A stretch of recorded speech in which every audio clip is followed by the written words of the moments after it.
Okay, let's get into this right here. The Lakers get defeated by the Minnesota Timberwolves. Oh my goodness. You in trouble, LeBron fans. You guys are in trouble. Never did I think in this game that Minnesota was in control, and never in this game did I think that the Minnesota Timberwolves would win this game. You know, the elephant in the room. Let's talk about it. We're going to talk about a lot of stuff, but the elephant in the room is LeBron James. The elephant in the room is LeBron James. I don't care about the two defensive plays that he made. And he tried to make another defensive play, and they found out that he fouled Anthony Edwards at the end of that game. And I'll tell you guys, this is hard.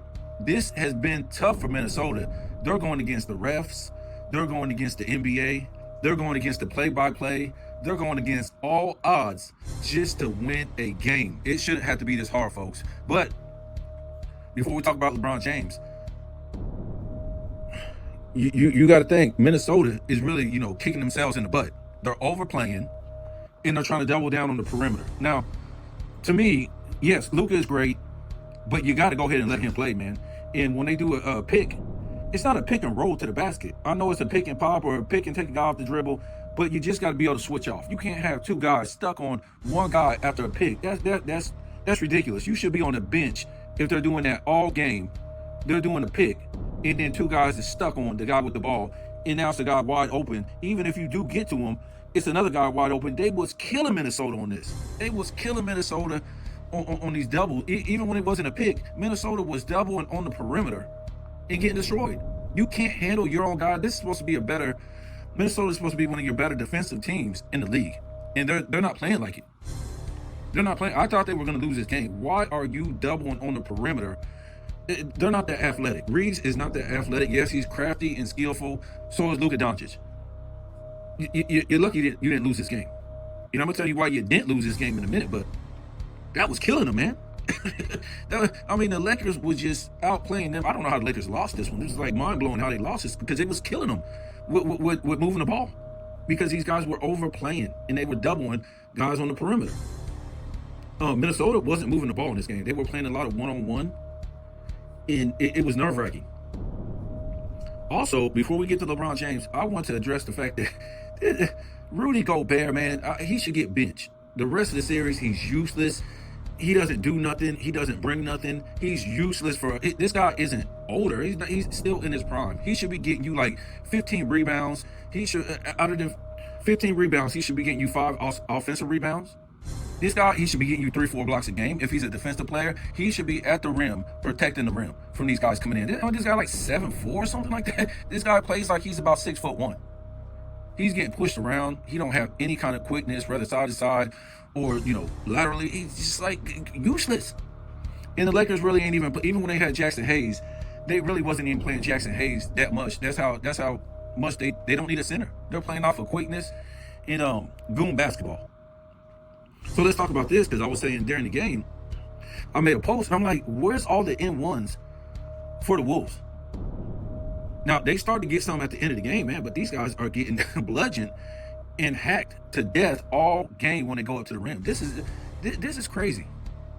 When you listen to people like Richard Jefferson, and you listen to the, especially him, right? And who is this? Doris Burke. When the Lakers are doing something right, and during the groove, they're doing their thing, it's all about the Lakers and what they do right. As a team, all this stuff, blah, blah, blah, blah, blah. It's not about what Minnesota is doing wrong. But when Minnesota is in a groove, they're hitting shots, whatever like that, it's about what the Lakers need to do. It's what the Lakers need to do. It's like Richard Jefferson is the coach. This is crazy, man. This is crazy. But the referees, another tough game for Minnesota, man. They're getting hacked to death. All these moving screens by the Lakers.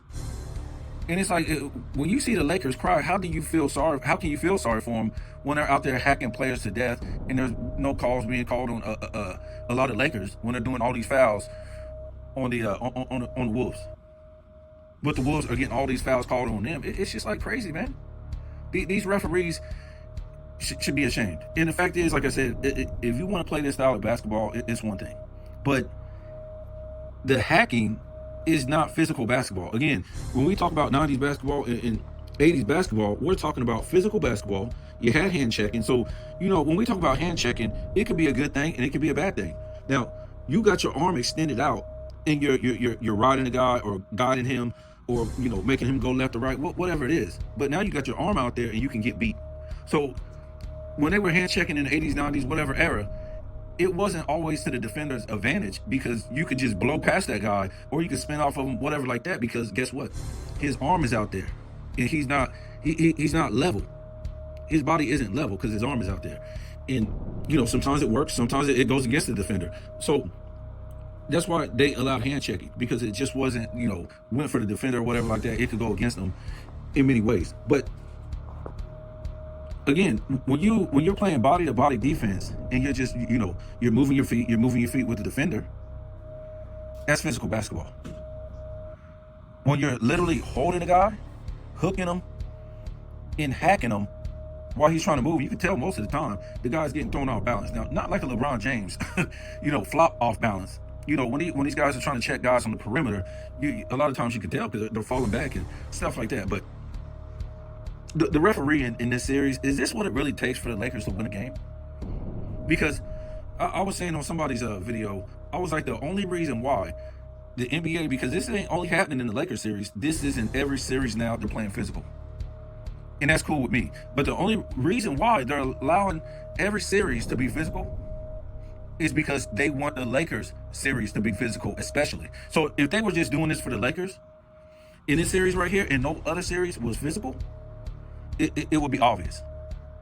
But this is the only way the Lakers can actually win a series, win a game, if they have to be physical. And we saw this soon as they traded AD.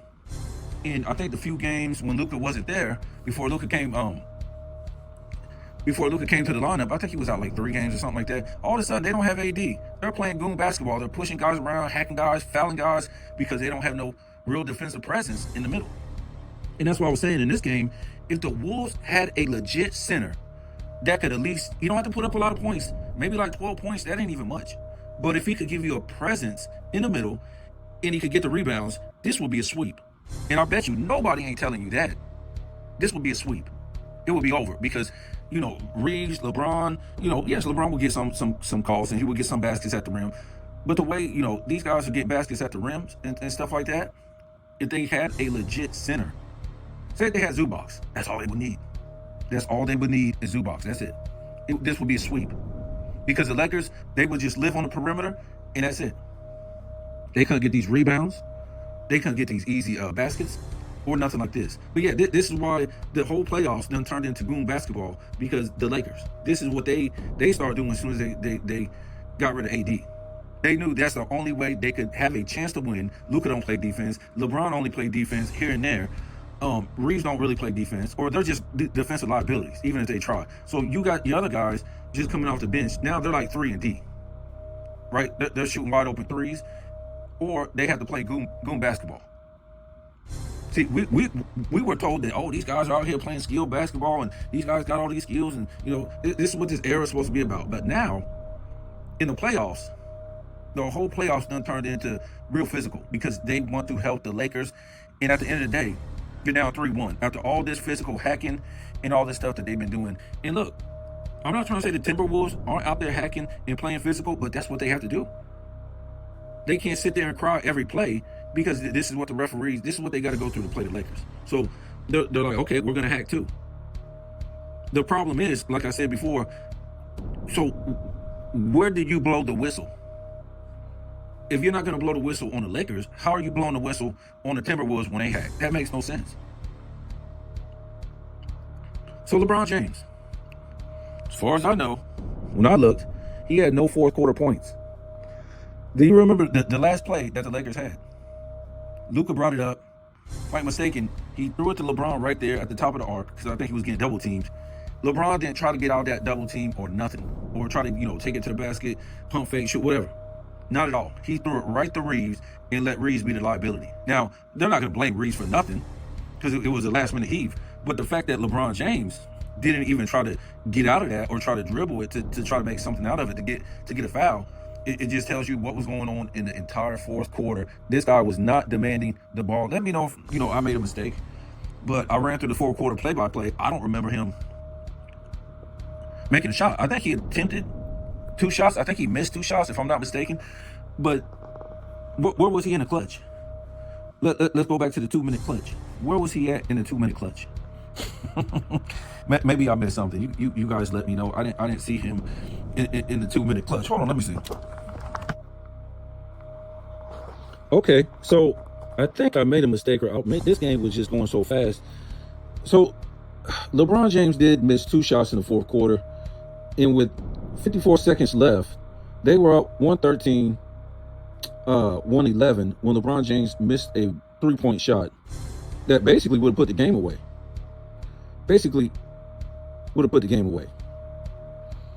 And with 30 seconds to go, he made a bad pass, and Jaden McDaniels makes the steal, and I don't know, guys. This is almost like an instant replay of last game for LeBron James. Played great for 3 quarters. Played out of his what? This was like in the Denver series last year when this guy was playing out of his mind through 3 quarters, and was either breaking it up or nowhere to be found in the fourth quarter in this game. Well, in that game against the Denver Nuggets. So this guy, boy. You got to put this on his shoulders, man. I mean, wow. So let me see. Since some of these guys like stats, I promise I never even looked at stats back in the day. I could just. So we all know LeBron had 27 points, was a -4, 3 turnovers, 3 blocks, 3 steals, 8 assists, 12 rebounds, 18 free throws. Just shameful for the NBA, for the referees. And not because he shot 18 free throws, because they wasn't calling the same fouls. 2 for 4 from 3. 5 for 9 field goals. 46 minutes. I think the same as Luka. Luka 5 for 12 from the 3. 13 for 28 from the field. He had 38 points. Was a -3. 4 turnovers. 1 block, 1 steal, 2 assists, 1 horrible rebound. Got to the line 7 times, or hit 7 free throws. And Anthony Edwards, 43 points, +3. With all that, only 1 turnover, 1 block. 6 assists, 9 rebounds, 4 for 17 from the line, 5 from 10 from the 3. 12 for 23 from the line. And, Randall did his thing with 25 points, 0 turnovers. Wow. Who is this? Rudy Gobert. And this is what we're talking about, guys. 5 points, a -5. -5, 3 turnovers. 0 blocks, 1 steal. He did have 10 rebounds, which I don't even remember that. But, a guy of his, being a defender that he supposedly is, he should have way more than 10 rebounds. He did have 7 offensive. Let me see. That's about it. 1 for 6 from the field, which I don't even remember him shooting that much. Nas Reed, 12 points. I don't know. Minnesota escaped, man. Minnesota escaped. This was like instant replay from the last game, man. This is what it was. I kind of feel like Minnesota was more in control in the last series. The last game, but it would basically instant replay. I don't know, man. I don't know what they're gonna have to do. They're not gonna blame LeBron James because they're gonna say, "Oh, that's why we went and got Luka," because the man's 40 years old. Okay, but you can't prop him up no more than a guy that's a front runner for 3 quarters. A guy that can, I was telling my neighbor this. I said he need to save his energy. And I know it's hard to say, stop the man from scoring, stop the man from, doing things like that. But it just seems like he don't have any energy for the clutch. He don't have no energy for the clutch. No fourth quarter points. I think he had 2 misses. I'm just saying, all those, phantom foul and ghost fouls against Minnesota on LeBron James. So what stops him from, getting that ball in the clutch in 2 minutes and just charge into the basket. And a lot of us know, I guess it's a free throw scenario, right? We haven't heard nothing from the media about the last game because the ball went in his hands. I mean, he wasn't demanding the ball in the fourth quarter like that. Him and Luka, they should have split the attempts. Now, I know people are going to say it's hard when guys are getting doubles and you're kicking it to the wide open guys and stuff like that, but this is a bad look right here. I don't know what happened with this guy's face, but I've never seen him this dark. I don't know if that makeup came off his face or what. He was looking very dark. I don't know if it was my TV, which it don't mean nothing to me, but I'm just saying I've never seen him look this melanated. I've never seen him look this dark before. He was just like really dark. Yes, that was a dirty play on Anthony Edwards that he did, because once he couldn't get the ball, he kept rolling on Anthony Edwards. It was a dirty play. I didn't like what Anthony Edwards was doing during the game, pushing back and forth. You're not that type of player, man. You're a finesse player. You're a finesse player. You don't have the time and the energy to be trying to go at somebody that's like 250 and you're like 200 pounds, homie. I mean, it's ridiculous. And you ain't going to be able to guard him, because what's he going to do? He's going to drive down the lane with elbows and stiff arms and stuff like that. He's going to get the shot off if it's not in the clutch. So I don't know what I missed or what else we can say, but it is basically an instant replay of what happened in the last game. Not exactly, but as far as LeBron James not showing up in the fourth quarter, Minnesota winning against all odds, against all odds, against the NBA, against the referees, against the play-by-play people. I mean, this is crazy. I've never seen nothing like this. And they're going to make, let's see if the intensity really slows down if the Lakers get knocked out. I'm talking about the entire playoffs. Because, again, people's not thinking about this. None of these teams, except for the Lakers, were playing goon basketball and playing physical basketball before the playoffs. Except for the Lakers, really. But now we're in the playoffs. Everybody has to play physical basketball, which I don't mind that if you were doing it, every team was doing it during the regular season. But again, I think they're doing this for the Lakers.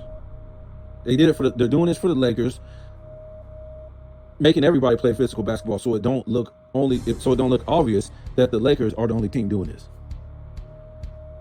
But to me, like I told you before, it kind of looks stupid. Now you're implementing physical basketball and these guys are still trying to shoot these threes.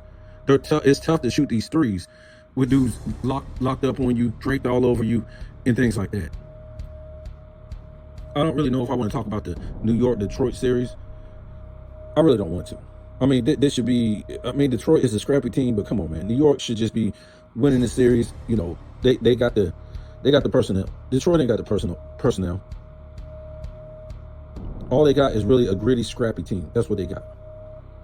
And the fact that New York, they're a liability on defense. But as far as an overall team, I mean, this is lopsided, really. When you look at that, and New York barely pulled it out. And Detroit should have won that game, but that's what happens. When you got better players, that's what's going to happen. Again, they're going to have to move the ball around a little bit more, Minnesota, and stop trying to play one-on-one, because it's hard to play that one-on-one three-point shooting when dudes is draped on you. You better be a good shooter. It's only certain guys that can, play that style of basketball. I guess Luka Doncic is one. He's going to kill you. But still, I would let him go ahead and play it. Because you can't leave guys open like that. You can't leave guys open like that just to, collapse on Luka Doncic. You got to just let him do his thing. If this is the greatest athletic era of all time that they tell us, show it. We ain't seen it, because Luka and Reeves is destroying these dudes most of the time. Destroying them. Two plumbers. And I said, ain't it funny? Because imagine we were talking about Michael Jordan needing two plumbers. One to lead him and the other one to be his third option on the team. This is crazy. Michael Jordan never had nothing like this. Only LeBron James. He guy was out there front running, man. It was an instant replay from Friday. And I know it's hard for the LeBron fans, but this guy is putting everything into it. In 3 quarters, he would check out midway through the quarter and jump back in, with like 2 minutes to go. I'm like, why are you jumping back in? Why don't you just, you left with 6 minutes to go? Why don't you just leave with about 8 minutes to go and stay out, and then come back in the second quarter after the quarter's already been going for 2 or 3 minutes, then come back in? Why check out in the middle and then come back at the 3 quarters at the end of the quarter? It's ridiculous, man. But There it is, man. You can, guys shouldn't even have to be out here playing football and playing this physical just to play a game these days, because this ain't the game they play. So I think it's unfair to them that the NBA is doing this for the Lakers, wanting to play the entire playoffs physical, because this ain't this style of basketball. The physical style of basketball that they're actually playing is a fundamental game where you're playing positional basketball, where you're playing, on all levels. You're playing from the three-pointer. You're playing from the mid-range. You know what I'm saying? You're playing pick and roll to the basket. You're playing a post-up game. You post up, do double down, kick it back out. This type of game. They're not. That's a physical game where you can get by playing that kind of physical game and get some fundamentals in it. And it's familiar basketball again. A physical 3-point contest. What is that? It's the most ridiculous thing you ever seen. A one-on-one 3-point contest. Oh, hold on. A one-on-one hot potato, one-on-one 3-point physical contest. Because that's what they do. They hot potato it around the 3-point line. They play one-on-one. That's what they play. In a 3-point contest. It just, and you're playing this style of basketball physical, it makes no sense. It makes no sense. Guys aren't posting up with their back to the basket. I just don't get it, man. It's really hard to watch because we wasn't watching this all season long. So what are we really watching now? Don't tell me, oh, you got that stuff, oh, we're playing physical. But why though? You can't play a physical 3-point contest in one-on-one hot potato. This looks like the dumbest thing you ever seen. Guys can't hit from the mid-range. They can't shoot from the mid-range. They're passing up wide open mid-range shots. I don't know, man. We'll see. This is going to be this is going to be tough to watch. I think, to me, if they're able to continue this, I can see OKC in the finals against the Celtics, because these are two teams that can play physical basketball the whole game, and this style of play really only benefits them. Luka isn't built to play physical. Reeves isn't. Who is it? LeBron James, not all game. And, some of these other teams, I don't think Denver can play physical all game. As good as the Clippers is, I don't think they're, built to play physical all game. Like I said, OKC in Boston, I can see them playing physical basketball game. Whoever I missed, it might be some other teams. But those are the only teams that I see that can play physical and be able to win series.